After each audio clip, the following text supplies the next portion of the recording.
Bonjour, bienvenue pour la troisième leçon de la partie optique et propagation du cours de physique 2 donné dans le cadre du réseau MedNetU.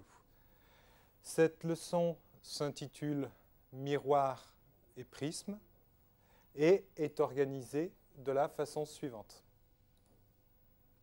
Dans un premier temps, nous traiterons de la réflexion par un miroir, puis nous parlerons du prisme et de son usage en tant que réflecteur. Nous verrons ce que c'est que la réflexion totale interne sur une interface diélectrique. Puis nous verrons comment on peut utiliser des prismes pour redresser une image. Nous verrons finalement la deuxième utilisation d'un prisme, qui est l'utilisation en termes de disperseur. Nous verrons donc la notion de dispersion et un des exemples de la dispersion d'un prisme qui est tout simplement la réalisation d'un arc-en-ciel. Donc commençons tout d'abord par traiter le cas de la réflexion par un miroir. Donc qu'est-ce qu'un miroir ? Tous ceux d'entre vous qui se coiffent les matins savent à peu près ce que c'est. Mais en optique, un miroir, d'une façon plus générale, est tout simplement une interface de forme quelconque, ici sphérique, sachant que le miroir plan que vous utilisez tous les matins pour vous coiffer ou pour vous raser, est tout simplement un miroir sphérique dont le rayon de courbure est infini. Donc c'est une surface sphérique sur laquelle a été déposé un matériau réfléchissant. Alors, nous allons démontrer, dans le cadre de ce cours, qu'une telle surface peut aussi permettre de former des images, comme les lentilles. Néanmoins, traiter le cas d'un miroir n'est pas complètement identique à traiter celui d'une réfraction par un dioptre ou par une lentille, puisqu'on voit que la lumière change de direction sous l'influence du miroir. C'est-à-dire que la convention que nous avions utilisée dans la leçon précédente, disant que la lumière se propageait toujours de la gauche vers la droite, ne peut plus être utilisée. Nous devons donc, pour pouvoir continuer à utiliser nos relations, modifier certaines de nos conventions.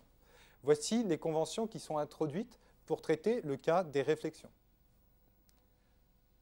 La première convention peut vous paraître surprenante. Il s'agit de dire qu'après une réflexion, l'indice de réfraction change de signe. C'est-à-dire que lorsque le rayon est incident sur le miroir, ici, il voit un milieu d'indice n. Après réflexion, il se propage dans un milieu d'indice n', dont la valeur est égale à celle du milieu n, mais dont le signe est opposé.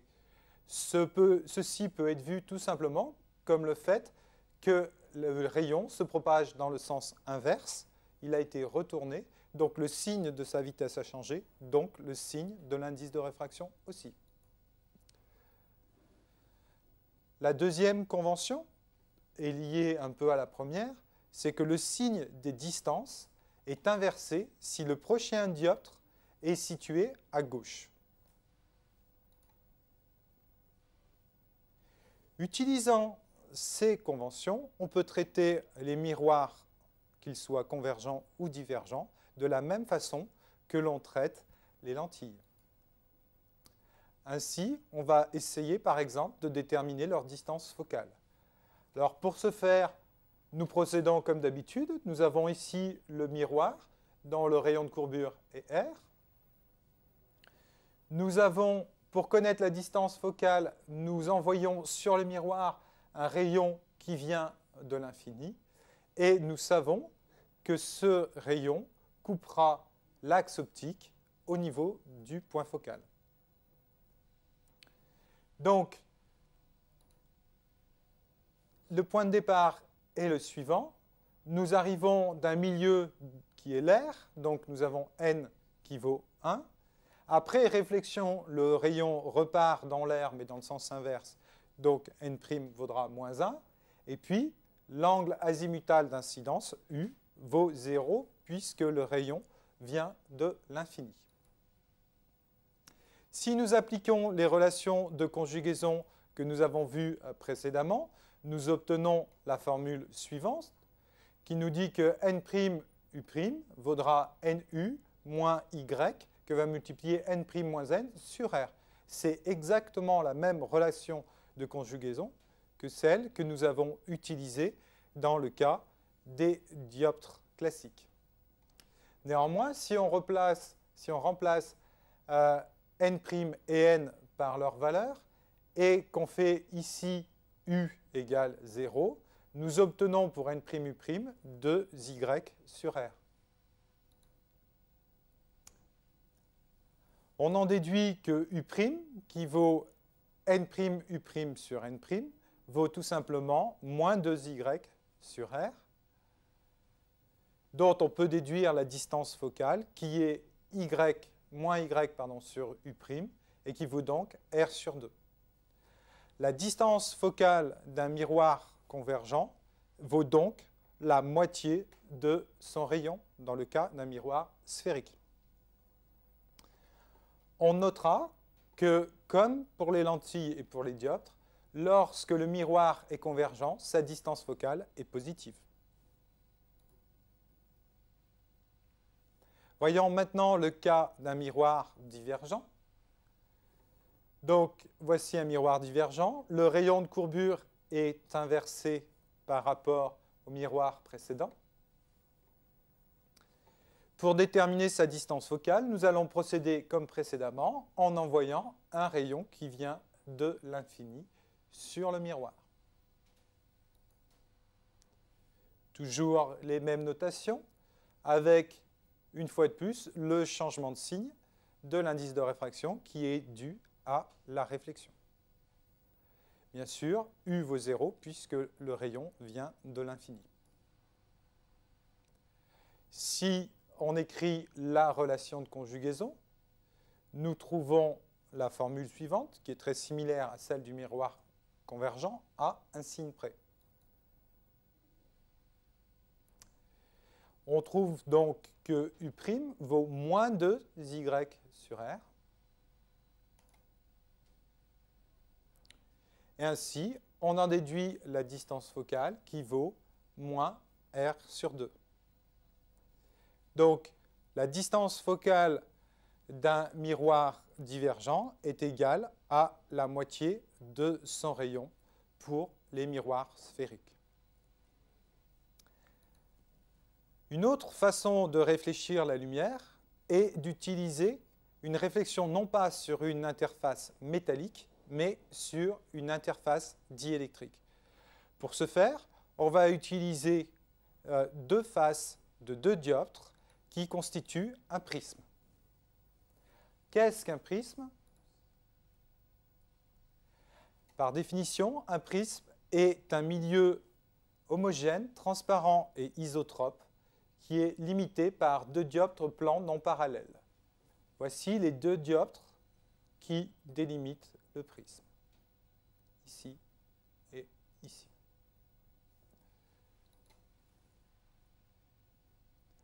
Alors, quand on parle de prisme, généralement, le plan d'incidence des rayons se trouve dans le plan de section principal, et le prisme qui était représenté tout à l'heure en 3 dimensions peut aisément être représenté en coupe, avec ici donc le dioptre d'entrée, ici le dioptre de sortie, le rayon incident qui est réfracté sur le premier dioptre d'entrée, et le rayon transmis qui est réfracté sur le deuxième dioptre. On note A l'angle au sommet du prisme qui est formé par les deux dioptres. La surface qui complète le prisme est appelée en général la base du prisme.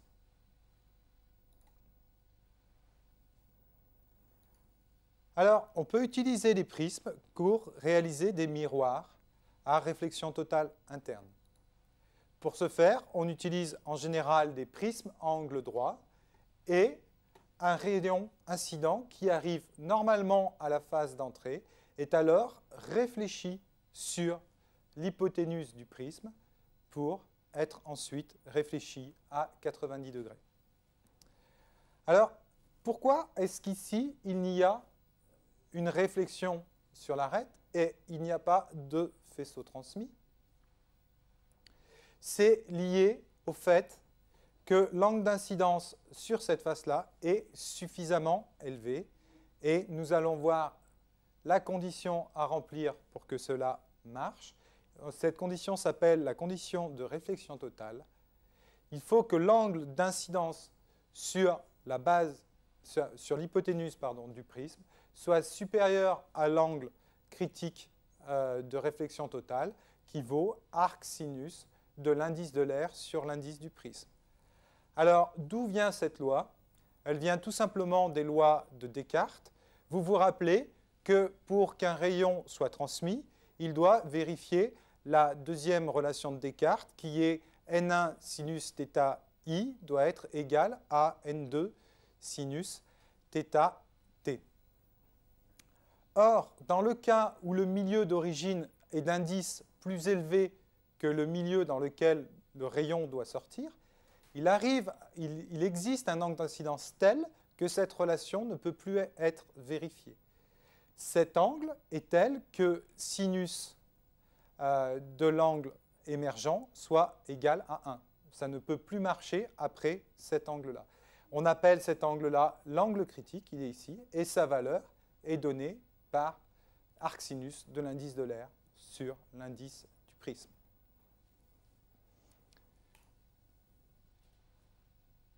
Donc, lorsqu'on peut utiliser des prismes en réflexion totale, on peut les utiliser essentiellement aussi, non pas en envoyant le faisceau sur la face, sur un des côtés, mais en rentrant par l'hypoténuse.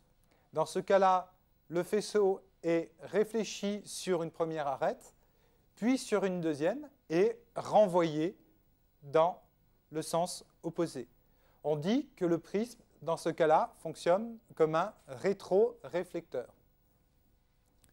Alors, ce qu'il est intéressant de noter et que l'on voit sur le schéma, c'est que quel que soit l'angle avec lequel le rayon rentre dans le prisme, il va ressortir avec un angle identique.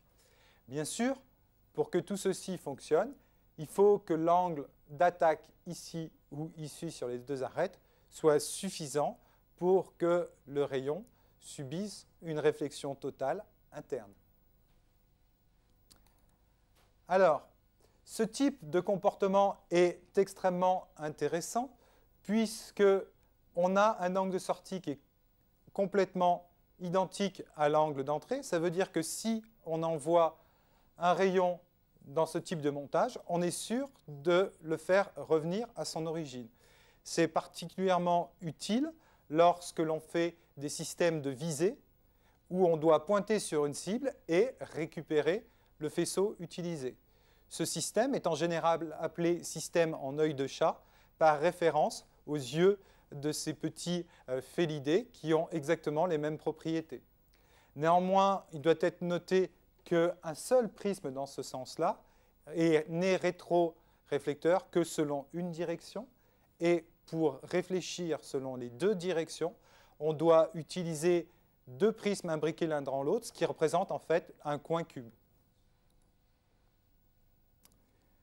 Alors, on peut noter une chose sur les prismes qu'on utilise comme ça en rétroréflecteur, c'est que lorsqu'on envoie une image à travers un prisme en rétroréflecteur, cette image se retrouve, cet objet se retrouve imagé, inversé selon un axe.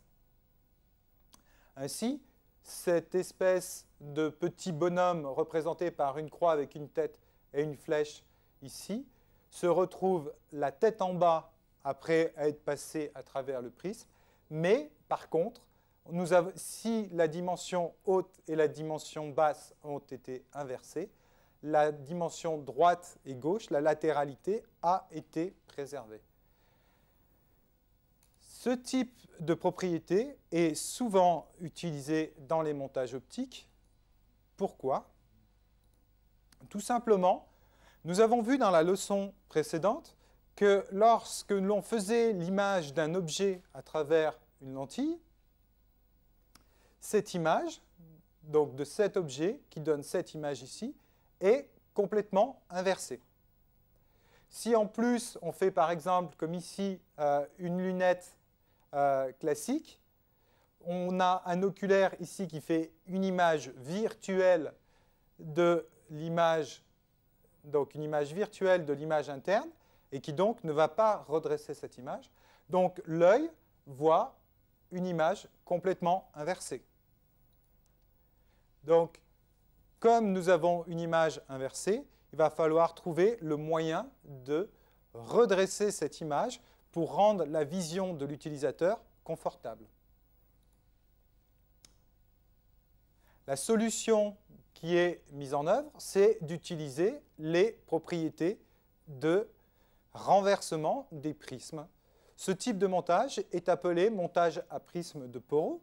Donc l'image inversée est d'abord envoyée sur un prisme qui est orienté verticalement.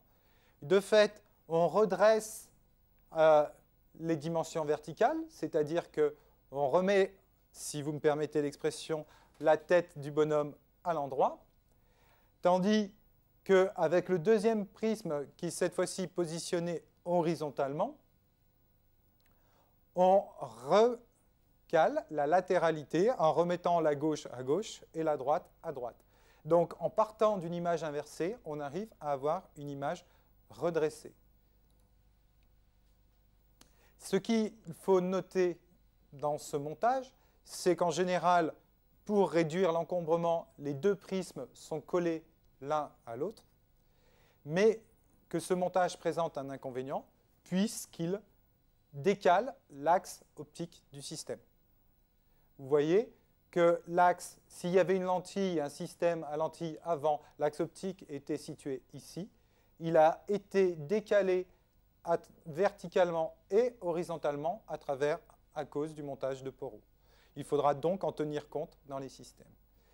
D'autres montages érecteurs existent qui ne décalent pas l'axe optique. Néanmoins, ils sont beaucoup plus complexes et leur principe de fonctionnement étant le même. Je pense qu'il suffit de connaître le principe donné par les prismes de Porot et qu'il n'est pas nécessaire de s'encombrer l'esprit avec des montages beaucoup plus complexes. Alors, nous arrivons maintenant à la deuxième partie de cette leçon qui concerne le pouvoir dispersif des prismes.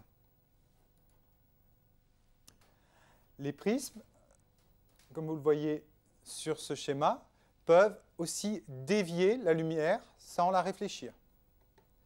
Donc, nous voyons ici un faisceau incident sur le premier dioptre du prisme qui est réfracté à l'intérieur du prisme, dont l'indice est n, puis sur le deuxième dioptre, à la deuxième interface, est encore réfracté et émerge du prisme. Si l'on regarde la différence angulaire entre le trajet initial du rayon et le trajet du rayon émergent, on définit un angle de déviation que l'on appelle tout simplement la déviation du prisme. Alors, en fonction de tous les paramètres optiques et géométriques, on va essayer d'exprimer la valeur de D. Tout d'abord, il faut relier R1 et R2, les angles réfléchis, les angles des rayons réfractés dans le prisme, à l'angle au sommet du prisme, à l'angle A. Ceci peut être fait en considérant le triangle que vous voyez ici. On sait que la somme des angles de ce triangle est égale à pi. Donc, on peut en déduire une relation entre A, R1 et R2. D'autre part, on sait que I1 et R1 sont liés à travers les lois de Descartes, et de même que I2 et R2 sont liés à travers la même loi de Descartes. Donc, si par construction on s'aperçoit que D vaut I1 moins R1 plus I2 moins R2, on peut écrire en utilisant cette relation-là que D vaut I1 plus I2 moins A. pour pouvoir traiter correctement les problèmes des prismes dispersifs, il faut rajouter aussi une convention par rapport aux angles. Donc les angles sont comptés positivement par rapport au normal des prismes. Et D est positif si le rayon est dévié vers la base du prisme.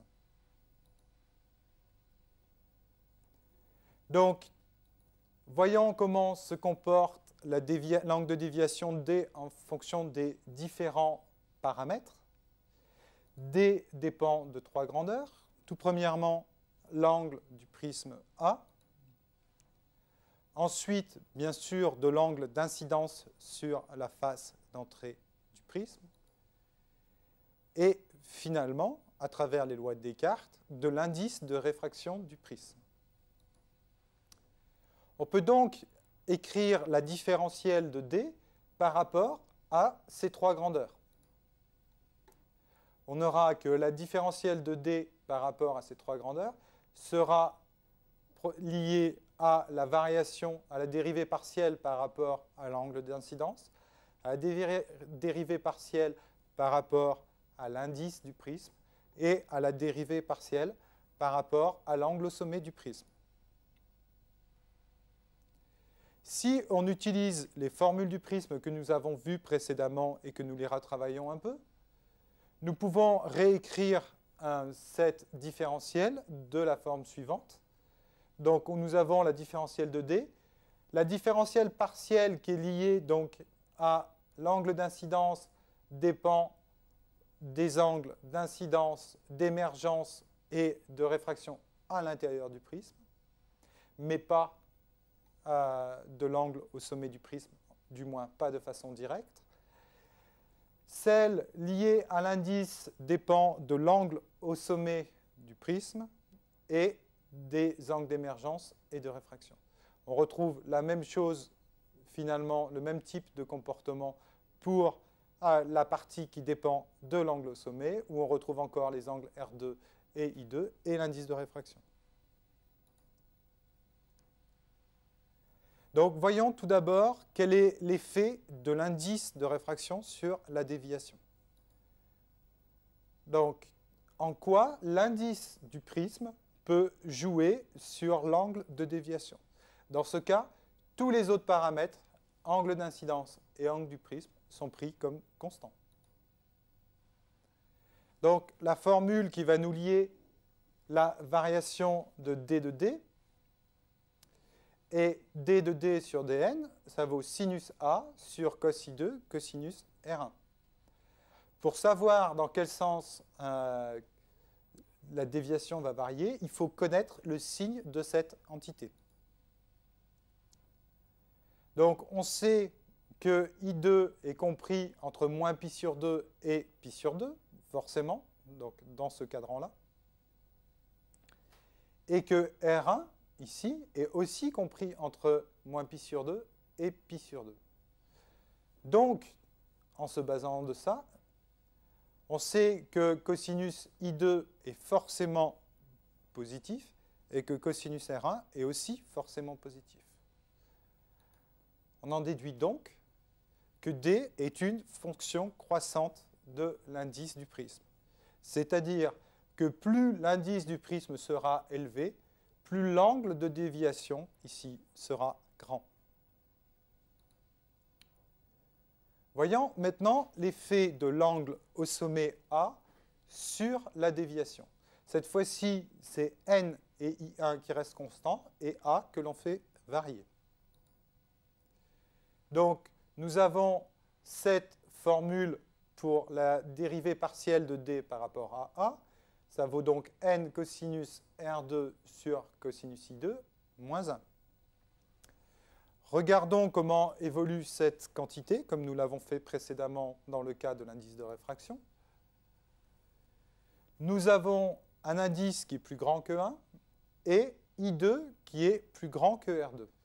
Donc, I2 étant plus grand que R2, cosinus, et la fonction cosinus étant une fonction décroissante, cosinus I2 est plus petit que cosinus R2. Donc, ce rapport-là est plus grand que 1. Donc, nous avons une fonction qui est croissante par rapport à l'angle A du prisme. De même, plus l'angle A du prisme va être grand, et plus l'angle de déviation sera élevé.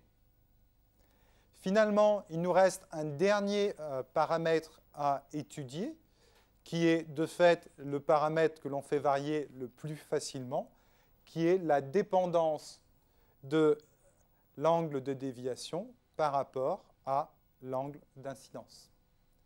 Donc, on laisse tous les autres paramètres constants, c'est-à-dire que cette fois-ci, on a un prisme que l'on a choisi dans un tiroir ou sur un banc optique, dont l'angle et l'indice sont parfaitement connus, et nous n'avons comme possibilité que de faire varier l'angle d'incidence du rayon sur la face d'entrée de ce prisme-là. Dans ce cas-là, on voit que la dérivée partielle de la déviation par rapport à cet angle-là vaut 1 moins cosinus I1 fois cosinus R2 sur cosinus I2 fois cosinus R1.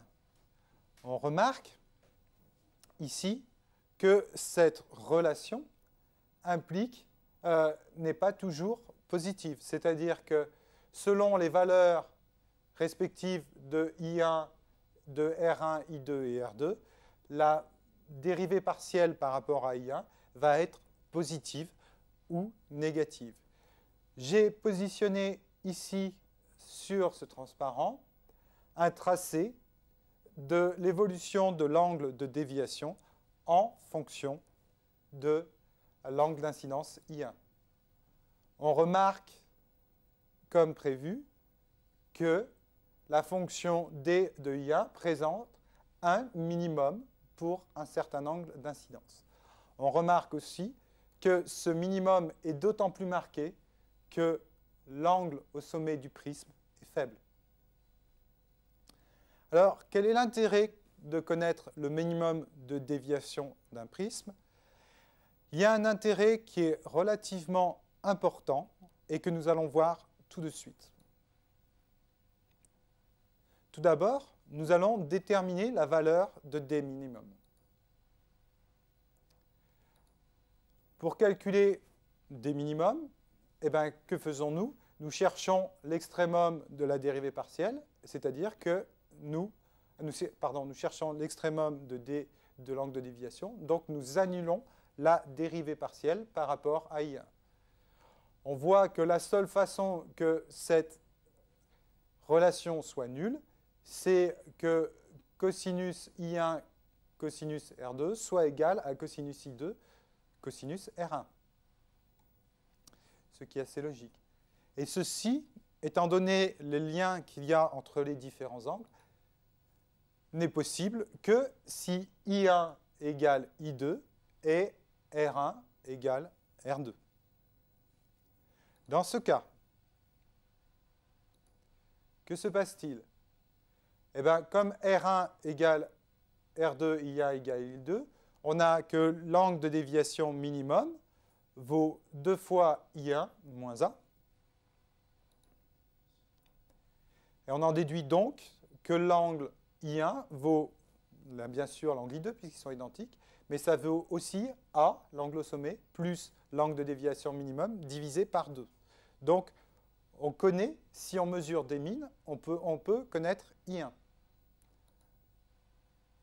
Comme d'autre part, nous avons vu précédemment que A valait R1 plus R2, on en déduit que R1 égale R2 et égale A sur 2. Ces deux relations sont du plus grand intérêt. Pourquoi? Parce que ici, nous avons I1 qui est exprimé en fonction de l'angle du prisme et de l'angle de déviation minimum, et R1 qui est exprimé en fonction de l'angle du prisme. Donc, si on connaît A et qu'on peut mesurer précisément A, et que l'on mesure précisément des minimums, on peut remonter à I1 et remonter à R1. Vous me dites quel est l'intérêt de remonter à I1 et à R1? C'est quelque chose de relativement évident, puisque I1 et R1 sont liés à travers les lois de Descartes, et le lien est fait à travers l'indice de réfraction du prisme. Donc, si on mesure précisément I1 et si on mesure précisément R1, on peut déterminer l'indice de réfraction. Cette mesure est une méthode qui est utilisée de façon classique pour mesurer de façon précise l'indice de réfraction d'un matériau. Il faut noter que cette mesure est très précise car il est relativement aisé de mesurer précisément un angle. C'est pour ça que lorsqu'on veut mesurer l'indice d'un matériau, en général, on taille un prisme et on mesure le minimum de déviation de ce dernier pour déterminer l'indice du matériau. Donc, le prisme peut aussi être utilisé pour disperser de la lumière.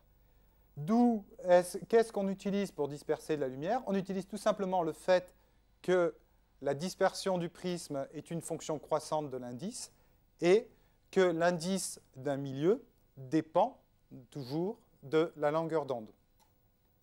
Ici, par exemple, vous avez la dépendance en longueur d'onde d'un verre de qualité optique assez classique. Vous voyez que pour une longueur d'onde qui varie à peu près de 0,5 microns à 2,5 microns, l'indice de réfraction passe de 1,53 à peu près 1,49. Alors, nous reviendrons plus tard sur la définition de la longueur d'onde en microns. Ce qu'il faut retenir, c'est qu'à chaque longueur d'onde est associée une couleur. Plus la longueur d'onde est courte, plus on va vers les couleurs bleutées, voire violettes, et plus la longueur d'onde est longue, et plus on va vers l'orangé rouge. Donc, le bleu correspond à peu près à 0,4 microns en longueur d'onde, et le rouge vers 0,6, 0,7. Donc, comme on a un indice qui dépend de la longueur d'onde, nous avons donc une déviation qui va dépendre aussi de la longueur d'onde. La conséquence de tout ça, c'est que si on envoie une lumière blanche sur un prisme, les différentes composantes de la lumière blanche vont être séparées parce qu'elles vont avoir des angles de déviation différents. Ainsi, la longueur d'onde, ici rouge, va avoir une certaine déviation, la jaune en aura une autre, et la violette en aura une autre. Vous remarquerez sur le dessin que la longueur d'onde rouge est la moins déviée, alors que la longueur d'onde violette est la plus déviée. C'est normal, puisque l'indice de réfraction décroît avec la longueur d'onde, et donc que l'indice de réfraction de la longueur d'onde violette est l'indice le plus élevé. Et comme l'angle de déviation est une fonction croissante de l'indice de réfraction, il est normal que la longueur d'onde violette soit plus déviée que la longueur d'onde rouge.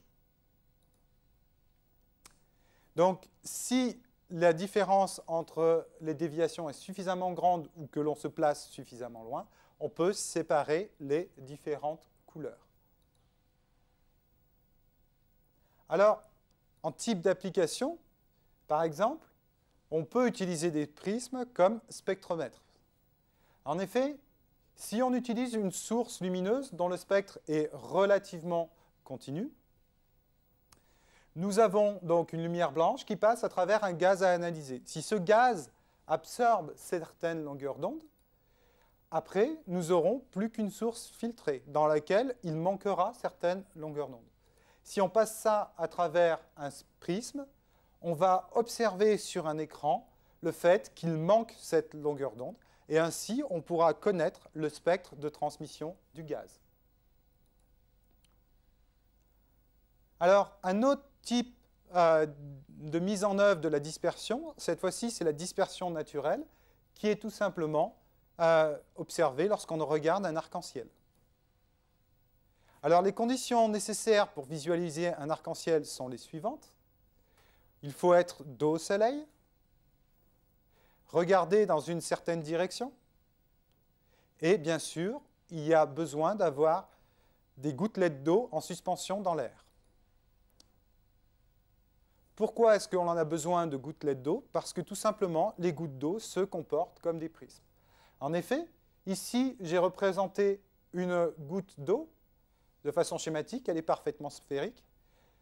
On voit que si un rayon solaire est incident sur la goutte d'eau, il va être d'abord réfracté sur une première interface, qui peut être considérée comme le dioptre d'entrée du prisme, réfléchi ici sur la deuxième interface, puis transmis ici et réfracté de nouveau sur une troisième interface.